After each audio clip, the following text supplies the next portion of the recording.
Hello, and welcome to the Misophonia podcast. This is episode 9. My name is Adil Ahmad, and I have misophonia. This week I'm talking to John, who lives all the way up in a remote part of Alaska. I thought this was just a fascinating conversation, probably because John's origin story for misophonia is very different from what we're used to hearing. His symptoms began just a couple of years ago, well into adulthood. He's a teacher and a researcher, and he's spending a lot of his extra time over the last 2 years learning about misophonia, and he's got some interesting new insights that I hadn't thought of or even heard of before. As always, hit me up via email at hello@misophoniapodcast.com or on social media. Lots of free podcast stickers are still available, so please keep sending me your mailing address. All right, now let's get started with my conversation with John. Welcome, John. Glad to have you here on the podcast. Thank you. Thank you for having me. So, first, I guess, maybe tell me a little bit about where you are located. I am in South Central Alaska, the banana belt, if you will. And, I heard that term. Okay. Where it still hasn't really frozen yet, which is surprising because so many of the eastern and midwestern states are a lot colder than us right now. Mm-hmm. What temperature are you at right now? We're right about freezing. I'm in Minnesota. We're about 32 Fahrenheit. Let me check. I've got because I teach online. I've got dual monitors going on here. Yeah. Click over. 34 degrees. It says. Okay. I have 40. Yeah, we're colder. Yep, barely, but yeah, we're colder. All right. Now that we got the our weather small talk out of the way, so what do you do? You're telling me earlier that you're in online education. You're a teacher. You on staff. I teach high school English. I also kind of design courses, and I only teach part-time because I'm also working on a doctorate in educational technology. So kind of like trying to, really pursue that whole online course design thing. That's really kind of where, not necessarily by choice, but that's where a lot of things have just led me. And because, when you're doing like a graduate degree and teaching at the same time, it only makes sense to do your projects on courses that you are designing, so you can kind of double dip in a way. Right. And so I've been doing a ton of research, starting my dissertation this semester, actually. Yeah. And I'm more interested in the psychology of motivation, things like that, and how we can use course designs to most appeal to people's intrinsic motivation, or at least what we call like an integrated motivation, as opposed to like, oh, I've got to do this to get a credit. We want people to actually want to learn, to be educated. So I've talked to a bunch of students already, and at least one of them is doing online education, and we touched on a little bit how one of the motivations might be actually misophonia, and not sitting in a class where everyone's eating something, because no one's eating meals anymore. They're just waiting for class to start eating. Is that kind of part of the equation in what you're studying? Well, it wasn't, and maybe it could be a focus of future research, but because I kind of started this doing the basic coursework, because I really only got symptoms, I'd call it, about 2 years ago, which is kind of when I was finishing up being a classroom teacher, and I am very, very fortunate to not be a classroom teacher anymore, because I would not be able to handle that. Yeah, exactly. And so a lot of people I've talked to, like, they're as I'm sure you've been researching on Reddit, but a lot of the symptoms start around middle school, puberty time. I'm fascinated by your symptoms having started a couple of years ago. Do you know what the those first triggers were? Can you correlate it to anything? I did think about it, and it definitely coincided with some serious things, and that was We had just had our second child, and our first child was already like 5 years old and was kind of very much used to being an only child, Mm. um, and used to getting all the attention, consequently. And so we were having some, I'll call them postpartum complications, hormonally induced things that were giving my wife a lot of trouble Mm. and manifesting itself in kinds of anxiety, panic attack type episodes. And we were kind of just really just walking on eggshells for months and months because, the baby crying could be a trigger type thing. So if the baby has just gone to sleep for the night and something wakes her up, there goes the night. And and that might mean for me that I have to kind of take over depending on how my wife's feeling. Same thing if it's like afternoon and the baby's gone down for a nap. If anything wakes her up, watch out. I mean, the baby crying itself can be a trigger, but as I started to think about it, I realized that I was, and we were all kind of in a bit of a survival mode. I mean, obviously, we weren't literally struggling to survive, but Right.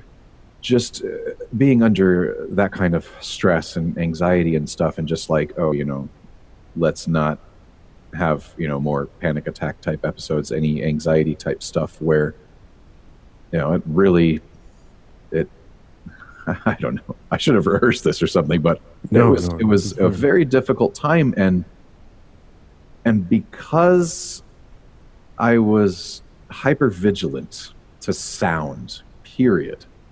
We don't want to make any sound. We're just completely quiet if the baby's asleep. So I was just hyper vigilant, not wanting, just shutting the door super gently, just everything just on tiptoe, no matter what I was doing around the house. And it's a small house. Mhm. We tend to have small houses around here because they're easier to heat. Easier to keep warm, probably. Right? Yeah. That's great for being easier to heat in the winter. It's not so great when you're trying to avoid waking the baby because you don't know what's going to happen if the baby wakes up and freaks out, because she wasn't an easy baby around that age anyway, with the teething and colickiness. And Colicky, so what ended up happening is, I mean, obviously, yes, I'm hyper vigilant to sound, period. But, my other child being 5 years old, not used to not having all the attention, would just do things in order to get attention, the attention they were used to receiving, and so that could be any number of sounds that end up becoming triggers that were like, do you really have to be making that sound right now? And it builds and it builds, and one in particular is just the clucking tongue, which I'm sure that is a sound that really does it for a lot of people. And I found that some sounds do and some sounds don't. And commonly it's mouth sounds. That's and if she's eating an orange in my vicinity, it's going to be problematic, or if anybody's eating an orange in my vicinity at this point. But I don't think, compared to many people, I don't think that our situation is too bad, because I've talked to her about it. She understands, and it doesn't. Your daughter? Yeah, yeah. She's 7 now, but and she understands, and that doesn't mean that it's always present in her mind. I mean, she'll still do things, and I may just have to leave the room or plug my ears or that type of thing. But that if I mention it to her and try to do it in a calm and polite way, then she's, oh yeah, sorry, I forgot, and I think she gets it. So that's nice. I find that not a lot of sounds outside of the house are really much of an issue. I did have some problems at a at a work meeting a couple of weeks back because I was in close proximity. We have 4 times a year Conference room. we're all in the room around the oval table, and I had on the drive up, because it's actually because of where we live, it took me like an hour and a half to drive there to get to the meeting, and I got stuck behind a school bus for part of that time, so I was late. And they had saved me a seat at the table. And it was a seat between two people who, well, one of them has a very distinct timbre to her voice, and is also has a very high volume to her voice. And so I, at one point, because, while, okay, so I would say I have misophonia because of, select few sounds, but there are also other things, and I know that a lot of other people have concurrent issues with, like myself, also synesthesia or other kinds of auditory. What's synesthesia? That's what associates. It's basically when your senses kind of get crossed. You might associate visual things with certain sounds, or sounds with visual things. Oh, okay, I thought that was misokinesia, or maybe I'm just getting my terms confused. But maybe that's a new term for it. I don't know. I haven't heard that one yet, but that's okay. That's but you're talking about visual triggers. No, not a visual trigger thing. Where the most common type is like people associate the letter A with the color red, and that is. And synesthesia is when you see a letter and it puts a color in your head. That's the most common type. I actually don't have that type. Mine is I do actually have number associations, but I also have, it's more of a musical synesthesia, and I've read up on this as well, and I've noted that a lot of people have both synesthesia and misophonia, because there was speculation that they kind of use some of the same or similar types of neural pathways. But what happens in synesthesia is, of course, I don't know everything about it. It's still being researched, but it's not necessarily a conscious thing, but people use it as a way of helping their memory or making learning easier.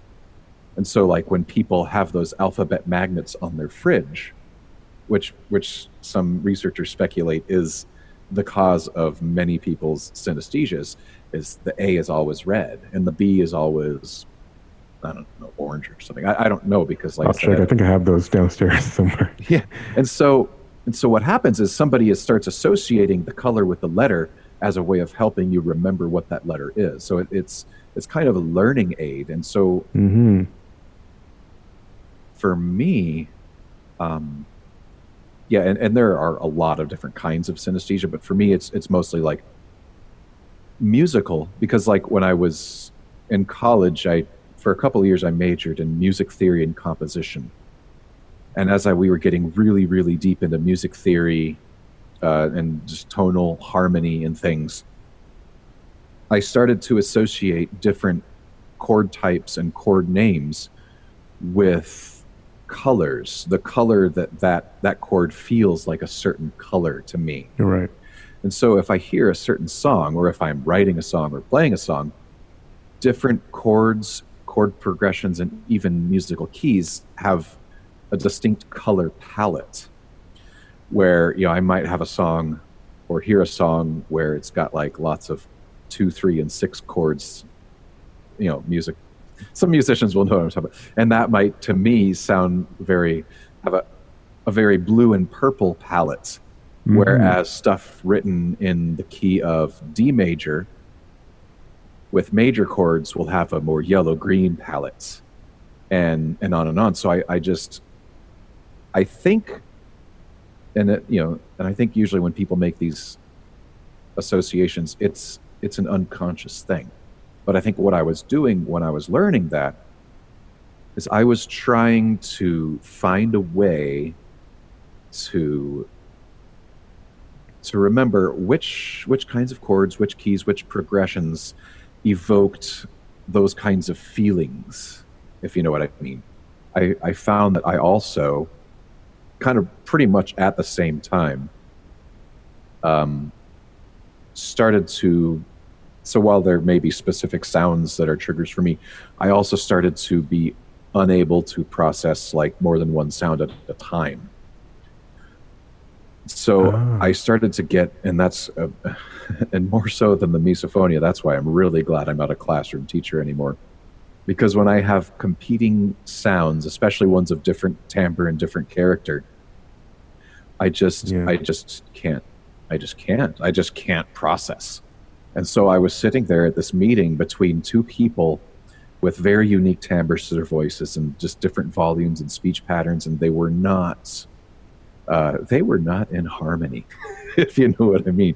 And I just sat there at the table and I literally plugged my ears when they were talking.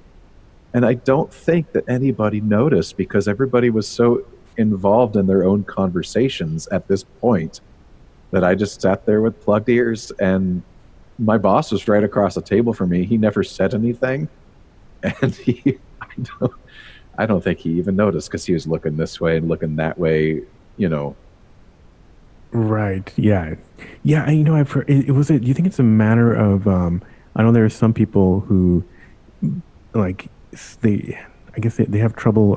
Like, if they're in a large room, they can hear conversations going on everywhere at roughly the same volume. Maybe not exactly the same volume, but it's hard for them to distinguish. Like, I guess what you're talking about, distinguish between the different sounds and conversations in a room, and it kind of drives them crazy. Mm-hmm. I've heard one therapy for that is, which I don't recommend necessarily, is to kind of like listen to loud music for a long time and just kind of like deaden.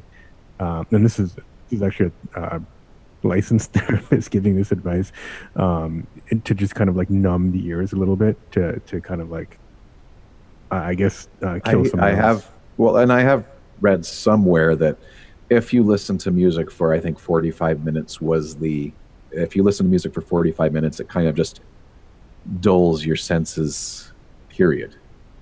Gotcha. I think that's Which okay. I could understand. For me, it's not that hard to avoid those situations because they don't happen very often, at least not anymore. Because I Yeah. work in an Yeah. office by myself with noise canceling headphones, and but I have it's I was watching a video on YouTube recently, and the music in the video itself, and it could have been the way that it was panned, and I've noticed that a couple of times with other songs, if things are panned in a weird way from left to right and right to left, that really I can't take it if I'm wearing headphones. But just there was something Mm-hmm. about the different timbres within a single piece of music that I just had to stop watching the video. Because there was Was it it synthesized was a or was it? percussion instrument in particular that Okay. I don't know. I honestly don't know what it was about it, but I just like, boop, stop. I can't watch it. Like, Well, do you know what the instrument? Do you know I think what it the might. instrument It was, was or something kind was of it just piercing. Might have been like a wood block uh-huh. kind of thing. Maybe it was slightly metallic. I don't know because I didn't listen to Yeah. it for very long, and I didn't go back to it either. Interesting. Yeah. I mean, I'm a musician as well, so it's just keep fascinating to hear how you describe.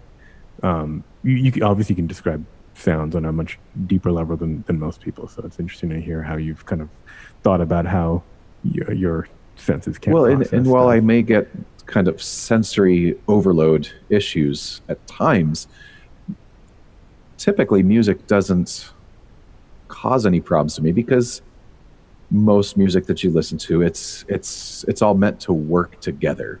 It's all, roughly in Right. harmony. I can't say that I've listened to much like noise rock or anything Atonal.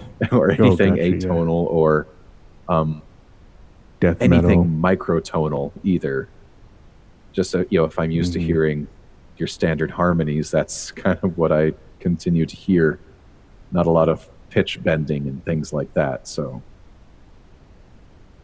So do you? So then, do you use music as a mask, as a I therapy? definitely do. I do have some go-to pieces on my iTunes on my laptop or or Mm-hmm. iPod. We have like an old, like the first generation of the iTouch Oh iPods that yeah, I can vintage, I'll, nice. if I'm going to be like on the exercise bike or something, I'll put that on. But I do have some go-to pieces, either some of them are you call it classical, some of them are kind of more modern indie rock kind of stuff, but definitely more Mm-hmm. tonal, definitely very tonal. Like, Right, right. All the layers of yeah, sounds it's what match, I'm and used to. it's. So do you have then you have headphones pretty much at all times, like a Yeah, at lot of work us I've do. got these, and at home I have kind of a similar pair that they aren't as good at noise canceling, but they have very good sound quality, and they're kind of puffy around the ears, but I've used them for like 15 years now, and they're just kind of starting to lose their puffiness. And any other any other I don't know, do you use any other mechanism? Some people have, do you pump white noise at all or brown noise or anything into your ears? Or you know enough music probably that you have I your don't go-tos do that you go white to. noise really. If I'm gonna, I guess maybe it's a motto that if I'm gonna drown something out, um, well, and I guess some people like white noise just as background, but if I'm gonna have headphones on, it's gonna be like something I like hearing. Right, right, right, right. And so let's talk about your office space there. So you got that hum next to you, but you got your Yeah, headphones on. Do people come barging in very and rarely. starts Very okay. rarely. Well, and usually my door is open, but my office is adjacent to the library, so it's always very quiet Gotcha. in there for the most part. Um, Although there are many musical instruments in there, and there is a student that likes to come in and play piano sometimes, and sometimes Oh, there's piano it's rooms just the in the library library. itself. Okay, It's also yeah. kind of the music room. It's a very small community school, so it's like they Interesting. multi Yeah. every lots of people wear lots of hats, and so do rooms, I suppose. But and I find if Yeah. I'm listening to something on my headphones and he starts playing piano, I just have to pause it because I can't focus on It's gonna be a the little two sounds. dissonant. Yeah, Yeah. like, but for the most part, I I when I'm in my office and when I'm working, there is pretty much constantly something on, whether it's music. I Hmm. also, when I grew up, I was a very avid skateboarder, and I've actually recently Mm. started getting back into that, which is fantastic stress relief exercise, all kinds of great things Mm. for me in that sense. But YouTube is full of really well done skate videos that don't have sound, don't have music. I mean, so I like to have like playlists of these. They call them like rough cut, where what I'm hearing as white noise is the sound of rolling and then the pop of the tail and then maybe grinding along something. So it's a unique set of environmental sounds that to somebody who grew up skateboarding and who I have nothing but like fond memories of these sounds and nothing but positive associations, having these skate videos just playing as a perpetual playlist is it is my white noise, I guess. I say I don't use white noise, but I use that as white noise. I don't know if it qualifies. Interesting. So the rolling of the wheels Yeah. on pavement and starting and stopping and dropping, it's almost like a reverse misophonia for you. It sounds that you associated from when you were around middle school, Yeah. puberty, but have a positive Yeah. effect, and you can Oh, use I that as they white are, noise. to me, the sounds are music. Like I love it. Like, Hmm.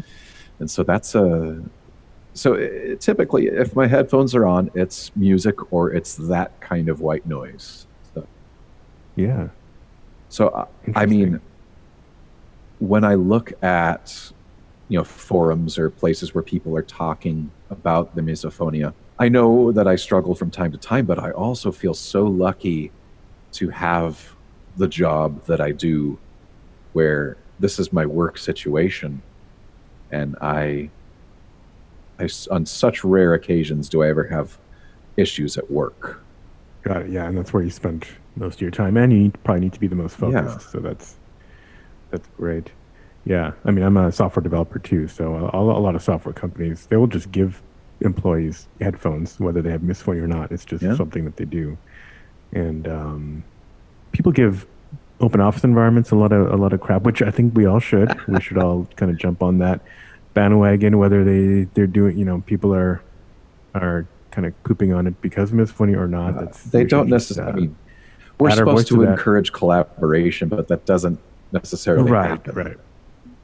No, that's like it's kind of a superficial way of trying to promote collaboration, I mean, yeah, a lot of stuff, but in those environments, people tend to wear a lot of headphones, so that's kind of the good thing. And those environments tend to be now they're kind of a mixed spaces, so they'll have little booths and little phone booths and little um, breakout rooms. So yeah, whatever Hmm. works.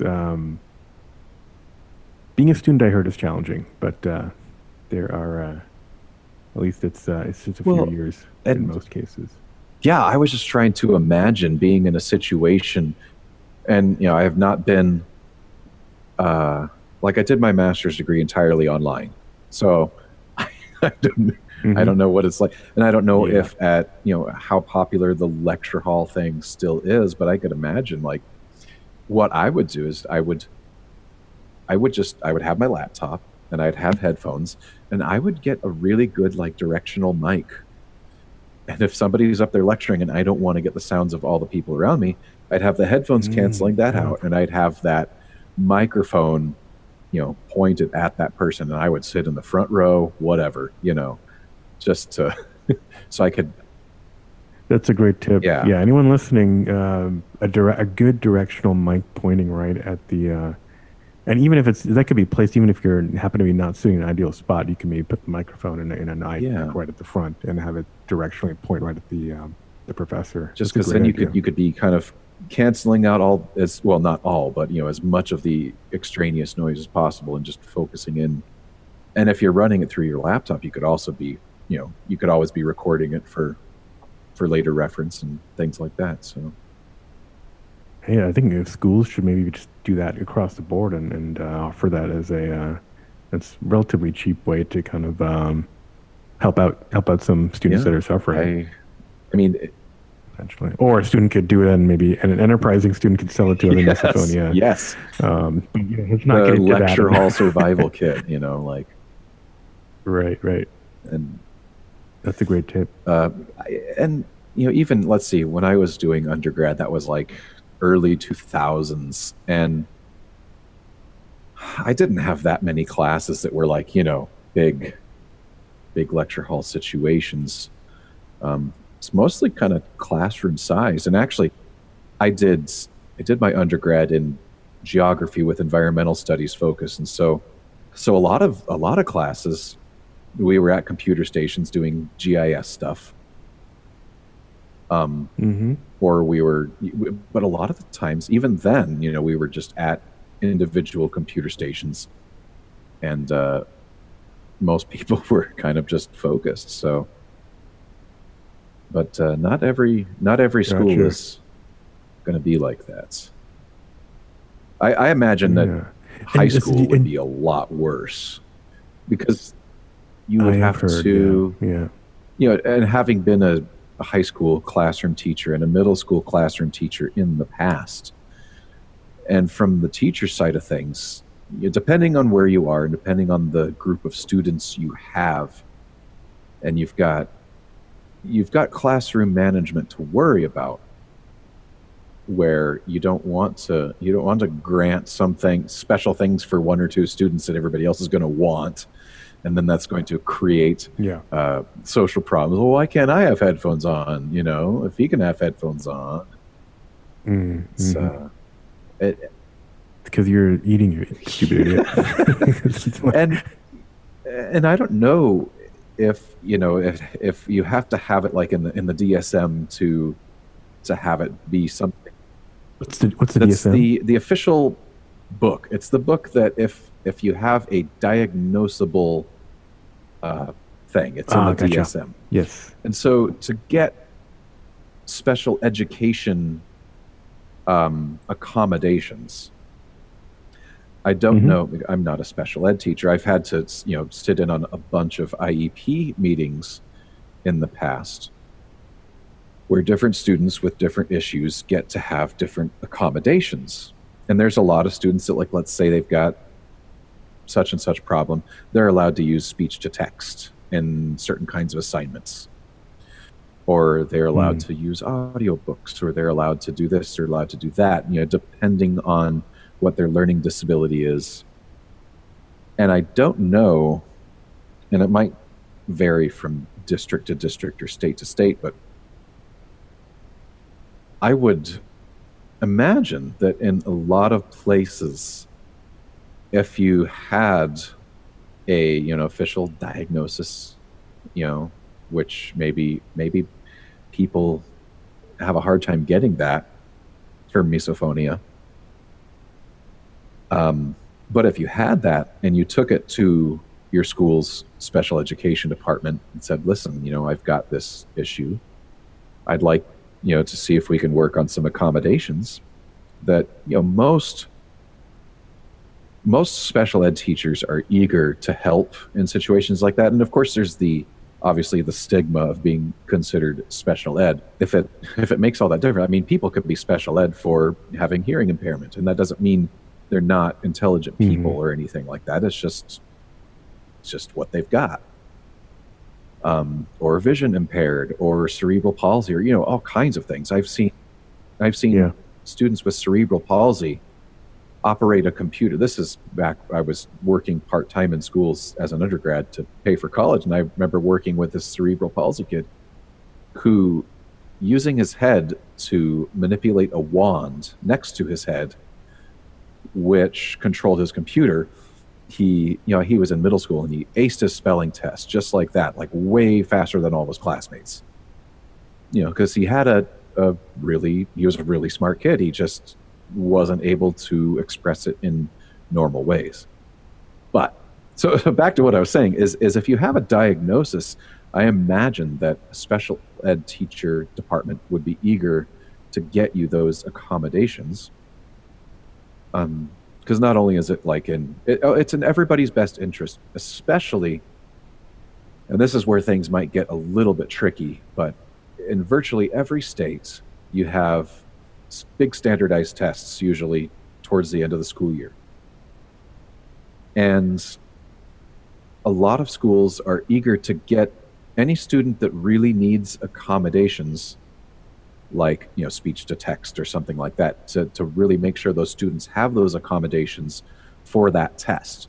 Because if the results of that test get skewed, let's say that test doesn't really show what that student knows, and the test scores end up being lower simply because that student didn't have an accommodation, then that makes the school look bad, right? Their school rating goes down. Right. I mean, depending on the kind of school system. Less funding. Yeah. I mean, it's connected to lots of things. So, I would advise anybody in, especially, I imagine it wouldn't matter if it's public or private school, but I imagine that any student in, K through 12 education, talk to your special ed department, talk about getting accommodations, because they want you to have accommodations if you need them. Because that's only going to, in the long run, it's going to make that school look better, and not in an artificial way. It's not like it's going to make your test scores higher. It's just going to make them more accurate. Right. It levels the playing field a bit, and makes it more accurate. No, it's a good point. Hopefully educators or administrators listening. I think that there's much that can be done, especially in schools, if they are high trigger areas for people. This is something that could be easily done. And most people, listen, I can provide my own headphones. Like, the school doesn't even need to buy them for me. Just let me wear them, Right. And at your school, so as a, not as a, well, I guess you're kind of a student. Did you get accommodations where you're working now, or you've kind of got regulated yourself into we your don't have Well, wondering I if you, guess in some of the earlier classes that I was taking, we would have synchronous live meetings where everybody's kind of in the same online meeting room at the same time and you're talking about this or that.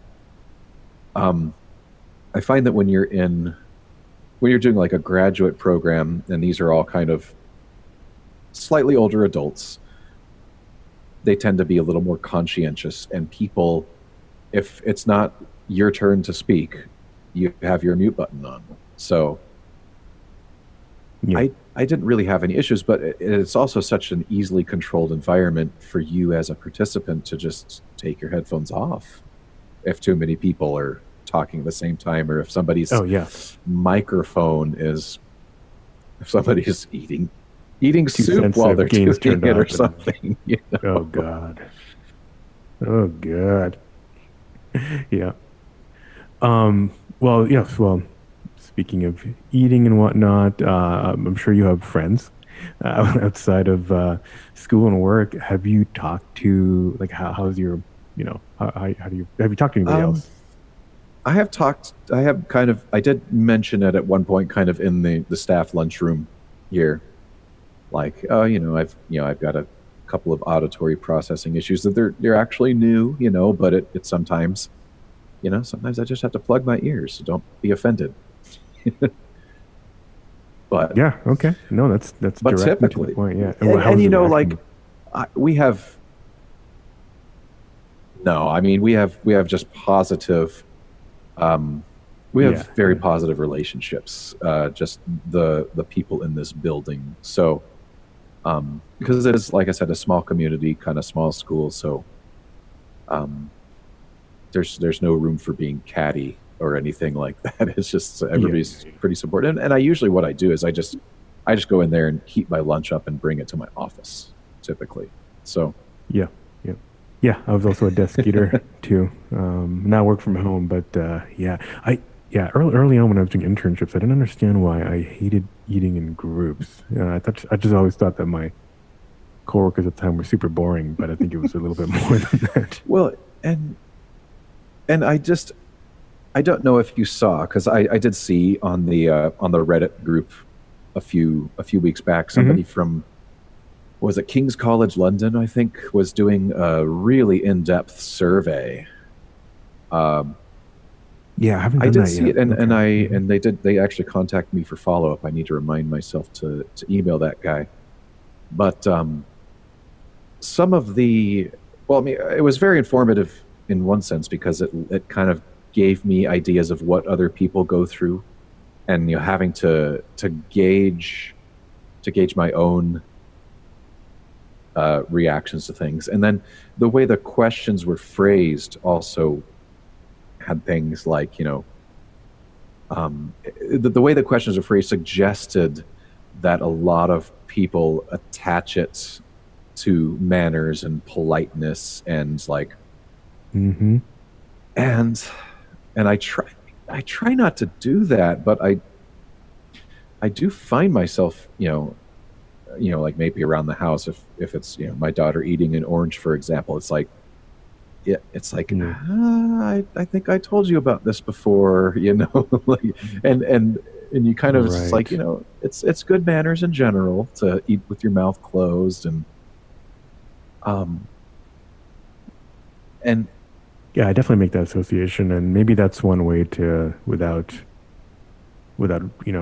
smothering her with the misophonia baggage, trying to suggest that or trying to and promote and quieter I really behavior. do, I try to be as patient and understanding as I can, Hmm. and I think, and like I said, compared to I think what most people go through, I have a pretty good situation apart from having a small house. That's like that's my only Right. real bummer. Did your wife also pick up a misophonia during that time, or was it totally different situations? And for you, it was I the think misophonia. That's for her, she had some different things, different things. Okay. Yeah. Yeah. and that's been improving too. I mean, it's something that I think we're both slowly working out of. It was just a very just traumatic time in general, and it's it's I find that I think I am getting a little bit better the more aware I am. And if I can be, um,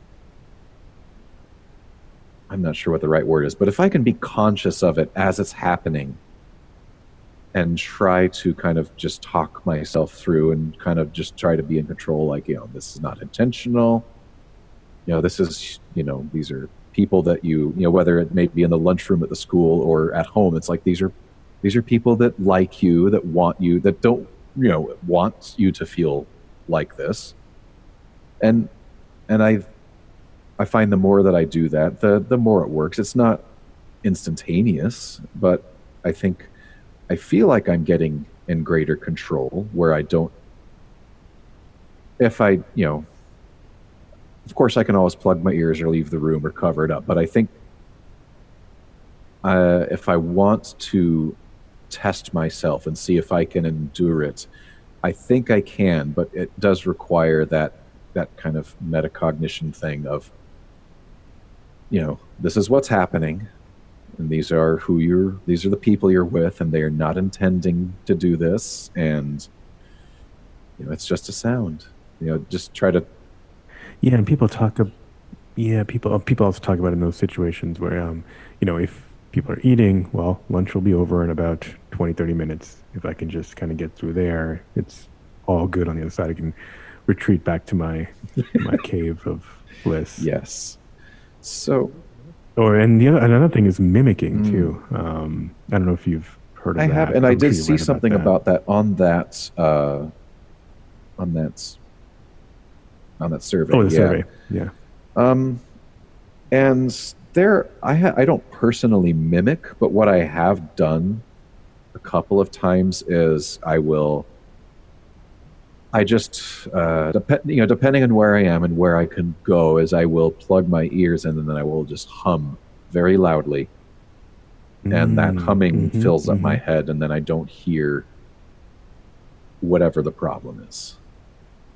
And that's not something I'm going to do at a meeting at work. But in other situations, it's a good temporary fix for when whatever it is very loud. Interesting. And so you have, okay, and outside of your family and your work, like, do you know anybody else out there up in Alaska who's got misophonia outside of people you read about on online forums and whatnot? I'm just wondering if there's a community or not that I know of, but yeah. For me, it's very new. And it's one of those things that people don't talk about generally. And I don't know. I mean, if anything, what I would have to do to find out is find a group and just make a post like, hey, anybody else in this area? Let's make a support group. I don't know, but yeah. Well, I'm sure there's got to be. There's 30,000 people on that Reddit, and then there's thousands on Facebook. There's got to be. There's occasionally post people will do like, hey, I'm in Alaska, anybody else here? And then, or where is everybody? And then you'll kind of slowly find your tribe. I actually set up a Midwest Misophone group on Facebook, and slowly people have been finding it and coming into it. Yeah, that did get me thinking about something. Just that if we think about, for people that have auditory processing disorders of whatever kind, that I live in an extremely quiet place, and that's great, but it just caused me to speculate about one thing, and this could just be a total coincidence, but about 5 miles away from my house, and I can see it line of sight, they put up this new oil drilling rig. And for a while they were fracking there, and it's like it was way deep fracking. It's not like the kind of fracking they do in like North Dakota and Pennsylvania and Texas. It was miles, literally miles deep. But because there's nothing, because my house is kind of slightly elevated on a hill, and there's nothing blocking that sound between that rig and my house. And a lot of times, like, it's just this background hum. And Mm. it just now got me started thinking that that started at a very similar time to everything else. And I don't know if it was just an extra element to add into things and compound it, or if, to have like this kind of constant low level background hum. Well, it's not constant. They actually tend to do it more at night, it seems, where I just notice it more at night.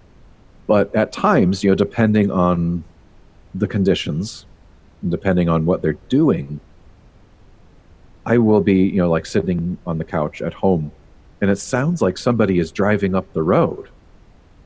Which, being living where we live and having not that many, because we're like the last people to live on this road, and not many people ever drive by. So when people come up the road, you can hear them from like a quarter mile away. And so sometimes it just sounds like I look out the window, who's driving up the road? And nobody comes. And it sounds like this vehicle is like close. And then I step out on the porch and I'm like, oh, it's the drilling rig. And Gotcha. man, so You think maybe it's tapped into some of the same fight or flight circuitry? well, and they, and I would be, I'd have to look up, I'd have to do some research, but the extremely low frequency thing. Are you familiar with that? I'm going to look at. No, I'm actually no. going to Google it like right now. Low Yeah, go for it. frequency. Um, okay, well, it's also known as the brown note. It is well, Wiki's telling me it's a hypothetical infrasonic frequency that would cause humans to lose control of their bowels due to resonance. So, Ah, the brown so the note. idea is Okay. that it's this frequency between, says, 5 and 9 hertz, that is below the limit of hearing, but it causes you to have physiological reactions. And so what I wonder, and because they say that there might be some kind of connection between these super low frequencies and, let's say, the sound of an approaching elephant stampede, or something that is an imminent Mm, danger to, and this could be some sort of evolutionary memory, I suppose, that is, right. and it doesn't happen very often, because how often do you hear sounds like that? But the idea is that there are frequencies that create Yeah. physiological reactions, and it if you got the nails on the chalkboard thing. A lot of people get a Right. physiological reaction to that, and so it makes me wonder: do certain background environmental noises kind of not necessarily cause an auditory processing problem, but kind of make people more susceptible to them? Heighten Yeah. that sensitivity. Yeah. Yeah. Your brain is thinking, okay, it's generally a little bit more dangerous now out there because there's this sound This of rumbling rumbling in the and you're not distance. sure. Yeah. Yeah. Yep. Hmm. That's interesting. Someone out there, Yeah, please that would continue be that a research. great topic for a future podcast. Interesting. And have you found? Is there any other theories that you've done in your research? Looks like you've in your No, 2 short not years of really. having But misophonia. because I'm working on a dissertation and I have access to all the journals out Yeah. there, even medical journals, and because I remember, the last time my wife was pregnant and we had the baby was in breech position, and somebody was telling us about, I can't remember what the term is, but it basically, you burn this stuff between your toes. You put this little stick of stuff between your toes and you light it on fire. Can't remember the term for it, but it's basically wormwood. I don't remember. Well, that's what the substance is anyway. But it's and people were swearing by it, like this stuff works. So and people at the local clinic were saying they could do that for us to see if it could get the baby to flip. And I was just like, that's baloney. Like, just burning a stick of incense between your toes. That's like But anyway, I actually found some legit studies on it, and depending on the kind of study, they're not necessarily doing it on a physiological level, but they can, do it as an experiment, see how many people it works for, see if statistically the correlations are significant enough to, to run your regressions or whatever you're going to do just to see if are the babies flipping because of this stuff that we're burning between your toes. And there, there were very strong correlations in some studies, but I was still skeptical. But but anyway, so sometimes I just kind of like, oh, go to the university library. What can I download? I can get it from anywhere. So if somebody, and I had thought about downloading Misophonia studies and just sharing them, just putting up PDFs but I had noticed that some pinned topics on groups that there's already a lot of that stuff available. That's basically somebody's already done that. I was curious. So this episode might air. I don't know when it's going to air. There's been so many interviews I've done, so it might be after the holidays. But I'm wondering, regardless whether this is before or after the holidays, do you have a lot of family out there? Are you preparing for the holidays in any misophonia aware we typically way? get together with neighbors. Usually it's just this one particular neighbor, kind of guy who's he's got no local family, and so he's kind of like we've kind of adopted him as a father figure kind of person. So because our family doesn't live around here, but we've got various friends and neighbors that we'll usually do holidays with. Now in the past it's just usually been like 3, 4, 5 of us, but this year we're actually doing it at a different neighbor's house, and there's going to be even more people there. And I hadn't even thought about that, but I know that's where we're doing Thanksgiving, and I'm like, ooh, maybe I should. Fortunately, it's our nearest neighbors who are about a quarter mile away, and I could just walk home pretty easily if I had to. Yeah. Well, it sounds like you've got a good handle on ways to cope. So, and I just, whether it's fingers in your ears, I'm in a very fortunate situation compared to most people, and I don't have to. I really don't even have to talk about it because it's so easy to deal with. That there's very few people that even need to know. Yeah, that's interesting. I mean, you're in a good situation, right? There's very few people that even need to know, but it does still bother you. There is definitely, I mean, this is a real thing for you. I do wonder, like, if I ever do have to bring it up with my boss, which I have thought about, because I was wondering if that last meeting, if he'd noticed, I was plugging my ears, or next time if I'm late, don't sit me next to these two people. Because if I had gotten up and left, that would have been a lot more disruptive than just sitting there with my ears plugged. So, right. Yeah, that's if I have to, the next people I tell would have to be that guy. Gotcha. As far as pertinent, because other than that, it's pretty good. Cool. Thanks, John. I know a lot of people are going to benefit. This has been a fascinating conversation. And you've obviously thought about this a lot, like I said, in your two short years. A lot of insight here. Do you have any other, anything else you want to say for to people, as who are just kind of discovering this, maybe who are discovering this kind of later in their life, like you? I think just for me it was I think if you can figure out, like for me, figuring out how it started, I think was tremendously important, because I can understand that it's not voluntary. This is just your own physiological reaction to some kind of stressor. Yeah. I'm not sure if I would call it like